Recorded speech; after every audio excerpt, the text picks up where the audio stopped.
ನಮಸ್ಕಾರ, ನಾನು ನಿಮ್ಮ ಸೃಷ್ಟಿ ಶೃಂಗೇರಿ.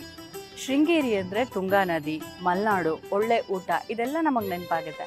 ಆದರೆ ಬೆಂಗಳೂರಿನಲ್ಲಿ ನಾವು ಅದನ್ನೆಲ್ಲ ತುಂಬ ಮಿಸ್ ಮಾಡ್ಕೋತಾ ಇರ್ತೀವಿ. ಆದರೆ ಯಾವುದಾದ್ರೂ ಒಂದು ವೀಕೆಂಡು ಈ ಜಾಗಕ್ಕೆ ಬಂದು ನಮ್ಮೂರನ್ನ ನಾವು ಸಂಪೂರ್ಣ ಫೀಲ್ ಮಾಡ್ಬೋದು. ಅದು ಯಾವ ಜಾಗ ಗೊತ್ತಾ? ಬೆಂಗಳೂರಿನಲ್ಲಿ ಚಾಮರಾಜಪೇಟೆನಲ್ಲಿರುವಂತಹ ಶೃಂಗೇರಿ ಶಾರದಾ ಶಂಕರ ಮಠ. ಬೆಂಗಳೂರಿನಲ್ಲಿ ವೇದ ಪಾಠಶಾಲೆ ಹಾಗೂ ಗ್ರಂಥ ಭಂಡಾರಗಳನ್ನುಳ್ಳ ಭವ್ಯವಾದ ಶಂಕರ ಮಠವೊಂದನ್ನು ಸ್ಥಾಪಿಸಬೇಕು ಅಂತ ಶ್ರೀ ಸಚ್ಚಿದಾನಂದ ಶಿವಾಭಿನವ ನರಸಿಂಹ ಭಾರತಿ ಸ್ವಾಮಿಗಳಲ್ಲಿ ಸರ್ಕೆ ಶೇಷಾದ್ರಿ ಅಯ್ಯರವರು ಹೇಳ್ಕೊತಾರೆ. ಅವರ ಕನಸು ನನಸಾಗೋ ಕಾಲ ಬಂದದ್ದು ದಿವಾನ್ ವಿ.ಪಿ. ಮಾಧವರಾಯರ ಕಾಲದಲ್ಲಿ.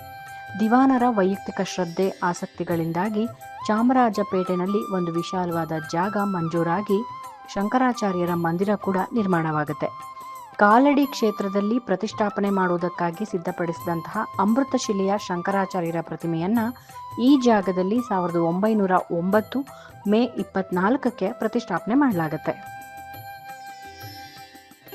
ಇದು ಶೃಂಗೇರಿ ಶಾರದಾ ಪೀಠದ ಶಾಖಾ ಮಠವಾಗಿದೆ. ಶೃಂಗೇರಿಯಲ್ಲಿ ನಡೆಯುವಂತಹ ಅನೇಕ ಸೇವೆಗಳು ಇಲ್ಲಿ ಕೂಡ ನಡೆಯುತ್ತೆ. ಇಲ್ಲಿ ನಡೆಯುವ ಇನ್ನೊಂದು ವಿಶೇಷ ಸೇವೆ ಅಂದರೆ ಅಕ್ಷರಾಭ್ಯಾಸ. ಶೃಂಗೇರಿಯಲ್ಲಿ ಹೇಗೆ ಚಿಕ್ಕ ಮಕ್ಕಳಿಗೆ ಅಕ್ಷರಾಭ್ಯಾಸ ಮಾಡಿಸ್ತಾರೋ ಇಲ್ಲೂ ಕೂಡ ಹಾಗೆ ಮಾಡ್ತಾರೆ. ಶಿವರಾತ್ರಿಯಲ್ಲಿ ಚತುರ್ವೇದ ಸಹಿತ ಚತುರ್ಯಾಮ ಮಹಾಪೂಜೆ ಇಡೀ ರಾತ್ರಿ ನಡೆಯುತ್ತೆ. ಶಂಕರ ಜಯಂತಿಯಲ್ಲೂ 5 ದಿನಗಳ ಕಾಲ ವಿಶೇಷ ಕಾರ್ಯಕ್ರಮವಿರುತ್ತೆ. ಇನ್ನು ವೇದಶಾಸ್ತ್ರ ಅಭ್ಯಾಸಕ್ಕೆ ವೇದ ಪಾಠಶಾಲೆ ಇದೆ. ವಿದ್ಯಾರ್ಥಿಗಳು ಇಲ್ಲೇ ನೆಲೆ ನಿಂತು ಪಾಠಗಳನ್ನು ಕಲಿಬಹುದಾಗಿದೆ. ಇಲ್ಲೊಂದು ದೊಡ್ಡದಾದ ಗ್ರಂಥಾಲಯವಿದೆ. ಈ ಜಾಗದಲ್ಲಿ ಮಕ್ಕಳಿಗೆ ಉಪಯೋಗ ಆಗುವಂತಹ ಅನೇಕ ಮಂತ್ರ ಪುಸ್ತಕಗಳಿದೆ. ಹಾಗೂ ಅಮ್ಮನವರ ಮತ್ತು ಗುರುಗಳ ಫೋಟೋಗಳು ಕೂಡ ನಿಮಗೆ ಈ ಗ್ರಂಥಾಲಯದಲ್ಲಿ ಸಿಗುತ್ತೆ. ಬರೀ ಕನ್ನಡದ ಪುಸ್ತಕಗಳು ಮಾತ್ರ ಅಲ್ಲದೆ ತಮಿಳು, ತೆಲುಗು, ಇಂಗ್ಲಿಷ್, ಹಿಂದಿ ಹಾಗೂ ಸಂಸ್ಕೃತ ಭಾಷೆಯ ಮಂತ್ರದ ಪುಸ್ತಕಗಳನ್ನು ಕೂಡ ನೀವಿಲ್ಲಿ ಪರ್ಚೇಸ್ ಮಾಡಬಹುದು. ನೀವೇನಾದರೂ ಈ ಜಾಗಕ್ಕೆ ಭೇಟಿ ಕೊಡೋದು ಅಂತಾದರೆ ಸಂಜೆ ಹೊತ್ತು ಬಂದರೆ ತುಂಬ ಚೆನ್ನಾಗಿರುತ್ತೆ.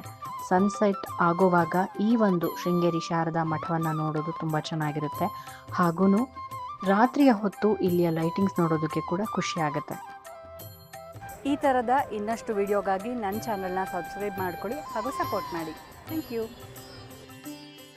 ಇದೇ ತಿಂಗಳ 28ನೇ ತಾರೀಕು ಶನಿವಾರ ಶಾರದಾಂಬಾ ರಥೋತ್ಸವವಿದೆ. ಈ ಕಾರ್ಯಕ್ರಮಕ್ಕೆ ಎಲ್ಲರೂ ತಪ್ಪದೆ ಬನ್ನಿ.